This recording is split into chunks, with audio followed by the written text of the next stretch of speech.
All right, we are on lesson 118 of the Workbook of A Course in Miracles. This is a review lesson. This is part of review number 3. And for each of these review lessons, there's only a couple more after this one today. We're doing 2 lessons per day. We're reviewing 2 lessons per day. So the 2 lessons for today, number 1 is lesson 105. God's peace and joy are mine. God's peace and joy are mine. And then the commentary is, today I will accept God's peace and joy in glad exchange for all the substitutes that I have made for happiness and peace. And then number 2, lesson 106, let me be still and listen to the truth. Let me be still and listen to the truth. Commentary, let my own feeble voice be still, and let me hear the mighty voice for truth itself. Assure me that I am God's perfect son. And then on the hour, you say, you think to yourself, God's peace and joy are mine. That's the first one. And then on the half hour, you think or you say, let me be still and listen to the truth. That's every hour. The top of the hour, God's peace and joy are mine. And the middle of the hour, let me be still and listen to the truth. All right, so we're going to just talk a little bit about the meaning. So God's peace and joy are mine, lesson 105. Commentary, today I will accept God's peace and joy in glad exchange for all the substitutes that I have made for happiness and peace. The word substitute is used often enough in the Course, in the text of the Course. In fact, there's a whole passage about the substitution that we made. And it all goes back to the first substitution, is that we made an illusionary world, basically, as a substitute for the love of God. And basically, you could say that we threw away the love of God in order to have a substitute for that. And this is an affirmation. Today's lesson is just an affirmation that I don't want to do that. I don't, even though I may still be in this world of illusion, I may still be in the dream, but I can still be free, relatively free of illusions, even while I'm here. And I can even experience a taste of heaven, even while I'm here in this world. So I will accept God's peace and joy. Remember, yesterday was God being love is also happiness, but then it said, let me remember love is happiness and nothing else brings joy. So that was saying that happiness and joy basically are the same. Today is just affirming that peace and joy are also part of God, right? The love of God. The love of God includes peace. The love of God includes happiness. The love of God includes joy. That is God's will, so to speak, and that is, and Jesus is saying that is our true will as well. Our true will is only to be in joy, in happiness, in peace, in gladness, right? So I will accept God's peace and joy in glad exchange for all the substitutes that I have made for happiness and peace. Meaning that I have chosen the wrong teacher, right? I've chosen the ego as my teacher, and I have made choices based on this ego thought system, or the egoic conditioning. And the egoic conditioning, you could say, is fear-based thinking. Anything that is of fear is ego. Any choices that I make that are based in, we can add to the fear, we can add to lack, limitation, unforgiveness, separation. Separation really is the root cause. Separation is what results in fear and the feelings of lack and limitation and all the other things, depression, and all the other things that go with that are the result of feeling separate from God and separate from everything. And so this is an affirmation that I'm not going to substitute anything of separation or anything of duality for the love of God. The love of God is all I really want. And anything else, it's not that I'm going to just deny the world. As long as I'm here, I'm going to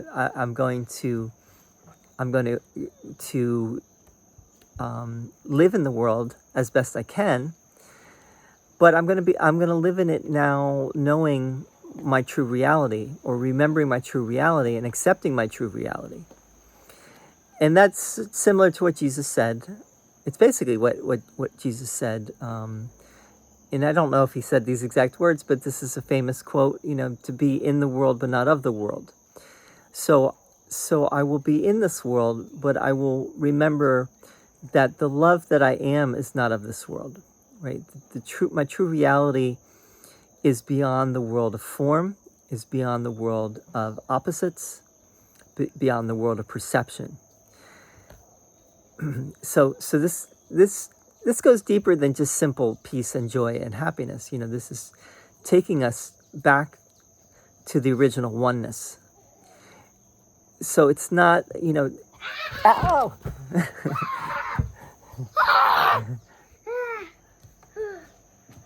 How's it going, buddy? There was a raptor. There was a raptor? All right, bud. Let me just finish this video, okay? I'll put it on 1 second, all right? Just let me finish the video. Because, Dad, I think we need to go in the kitchen because the T-Rex is also coming right here. All right, bud. Go in the kitchen. I'll be in there in a second, okay? No, you go in the kitchen. But I gotta finish this video, bud, okay? Yeah, but can. Then I'll come in. Yeah, but And I'll put the movie on for you, okay? please put the movie on right now. Just give me 5 minutes, okay, bud? 5 minutes. I'll be done. No. I'll be done, bud. 5 minutes. 5 minutes, bud. I'm gonna continue my video, bud. Sorry. So the next one is let me be still and listen to the truth. Hey, bud. Mommy.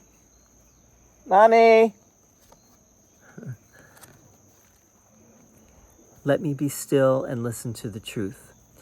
Commentary is let my own feeble voice be still and let me hear the mighty voice for truth itself.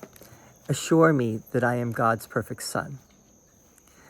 All right, so my own feeble voice would be the ego, the voice of the ego. And let me hear the mighty voice for truth, which is the Holy Spirit. So the voice for truth itself, assure me that I am God's perfect son. Right, so let me be still and listen to the truth. That is really, you could say, still there in my mind, in my heart. And it's something I know, even though I may be, most of the time I'm in denial of it, or I'm forgetting it, whether consciously or unconsciously. But now I'm starting to make a conscious effort. When I do this course, when I do this practice, when I do these lessons, I'm making more of a conscious effort now to listen to that voice and listen to you could call it the voice of love, the voice of reason, the voice that reminds you to step back from your judgments, right? Step back from the way that you would normally react to the world and just step back and see it from see it from the vantage point of what Jesus is talking about, which is that part of ourselves which can just observe and just witness without judgment. And if we start to do that, we will more and more recognize that fear and fear-based thinking and anything that is telling us other than the truth about ourselves is not anything we have to really listen to. the ego talking, and the ego is very much a fixture in this world because that's how the world runs. The world runs on basically everyone running around with their head chopped off, or everyone running around, as an ego versus as a son of God. And I am not the only perfect son. God, all of us are perfect sons of God. It's just waiting for us to be. It's waiting for us to accept that, and it's waiting for us to realize that. So we are all God's perfect son, and God's peace and joy are ours, are all of ours. I've been having I just released an album. I'm going to try to put the album again in the description so you can check it out if you want. I've been having a conversation with someone. I'm not going to say who it is, but my album, at the end of it, I don't use the word God in the album. I don't use the word Jesus. But I do make reference. In fact, the album is very much inspired by A Course in Miracles, just like my first album. My first album was called Heart and Hands. The second album is called One Life. And this new album, One Life, is very much, based in A Course in Miracles. But you'd have to be a student of A Course in Miracles to understand that, to see the references that I'm making. But I do not mention God or Jesus except at the end. And I do, at the end of the album, I bring in God, and I there's a song called "Choose Once Again" based on the famous passage at the end of the text, where Jesus says, "Choose once again if you would take your place among the saviors of the world, or would remain in hell and hold your brothers there." And that's the line in the text. So the song is based on that, and there's also a line in that section that says, "I am as God created me. His son can suffer nothing, and I am his son." And that's also in the song. And I also put, I am as God created me, and I am as love created me, and the two are the same, really. The love of God. God is love. God being love is also happiness, right? God is love, and love includes happiness, and love includes joy, and love includes peace. Now, the person I'm talking about heard those two songs at the end of the album, and was a little upset that I had brought God into the, because the songs are pretty much like in a pop rock type of format. And he thought, hearing those songs, they were kind of like cringeworthy. They made him like, the rest of the album was okay, but as soon as you bring in God, for some people, it's problematic, right? And it just goes to show you can't please everyone. Other people will hear those songs and think those are the best songs on the album, right? And I think there's a case to be made that those are the best songs. But this individual doesn't feel that way, and I'm sorry about that. But I did it. I did the album with definitely artistic integrity and intention, and I didn't just write those songs haphazardly or anything. And I think, though, that for a long time I feel this. I have felt the same way, that I don't want to be preached to in music, and I don't really generally care for Christian rock or people that are expressing their faith in music. In the context of a song, I don't have any problem with it. I don't have any problem with someone doing it. That's their own expression, and I actually embrace that, and I love that. But I would I listen to that kind of music myself? Generally not, unless it's really good, you know. I mean, I think a quality song is a quality song, right? So there's some religious, spiritual music that's just great, you know, and there's others that is just like, yeah, you know, and maybe that's true of my music too. So I you know, and some people will feel that way. The person I'm talking about brought in this song by the Beach Boys, which was famous, you know, God Only Knows, which is one of the first pop rock songs that use the word God in it. The word God has long been a touchy subject, you know, in popular music.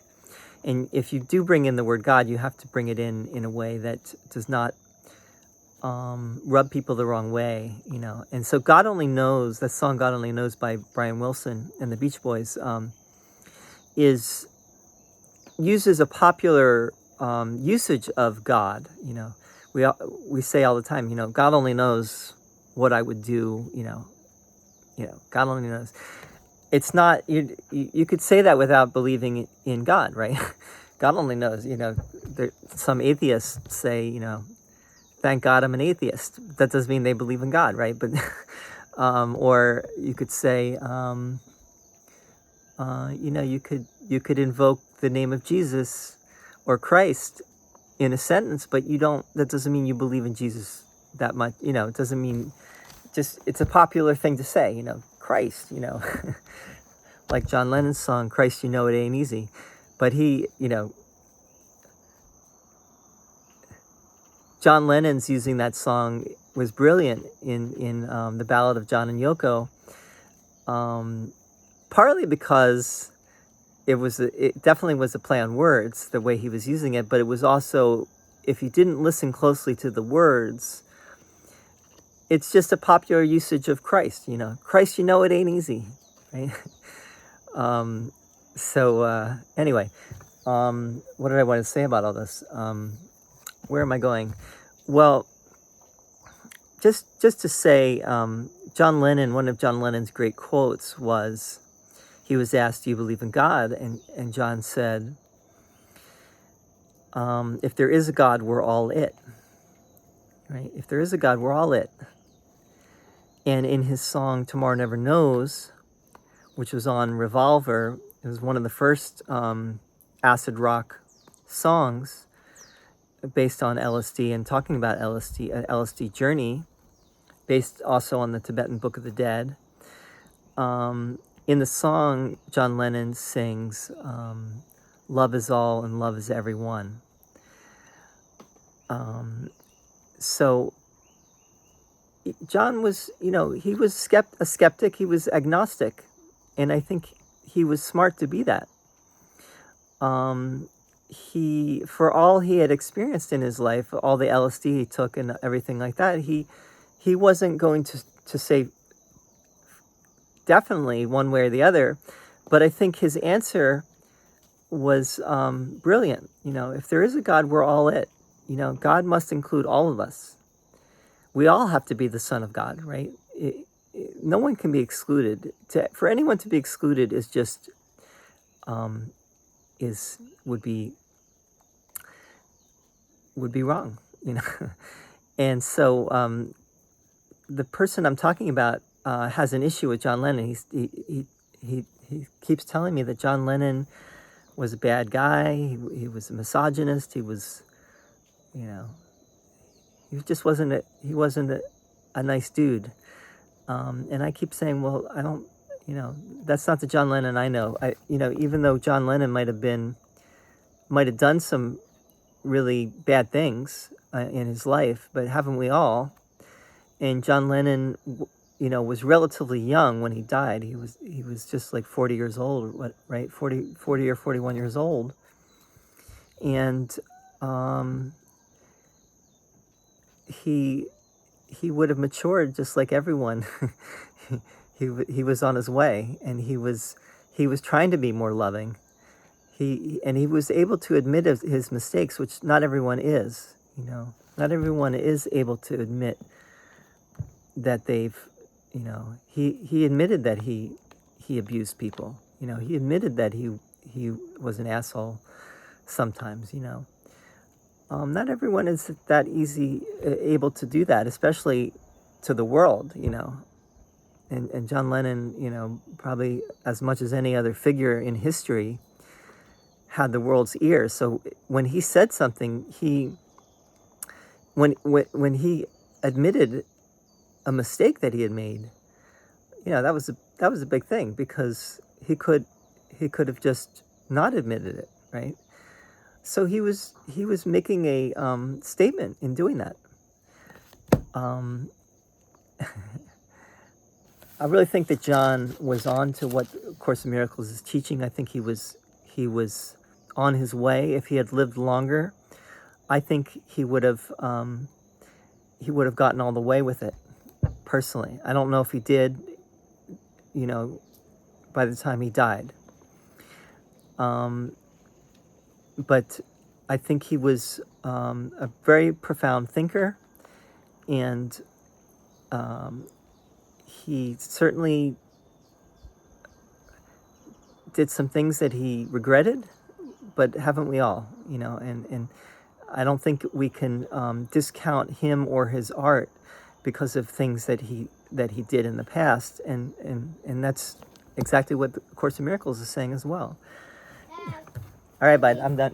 All right, thank you. I'm done.